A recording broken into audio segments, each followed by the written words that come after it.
Detik-detik seorang nenek tertabrak motor saat menyeberang, terekam CCTV. Seorang nenek tertabrak sepeda motor saat hendak menyeberang di jalur zebra cross.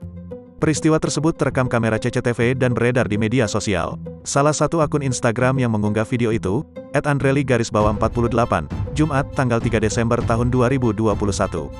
Pada video yang beredar terlihat keterangan waktu kejadian tercantum Kamis, tanggal 2 Desember tahun 2021 pukul 6.19 waktu setempat.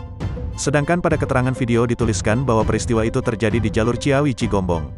Terlihat dalam video tersebut, nenek itu mengenakan mukena putih. Ia hendak menyeberang namun sambil menunggu lalu lintas tak begitu padat. Hingga akhirnya, ia lalu berjalan melewati zebra cross. Belum setengah berjalan, si nenek sudah tertabrak motor. Bahkan dikabarkan jika nenek tersebut tertabrak hingga meninggal. Sang admin @andreli_48 yang mengunggah video tersebut memberikan peringatan pada warganet agar berhati-hati dalam berkendara dan selalu menghormati pengguna jalan yang lain.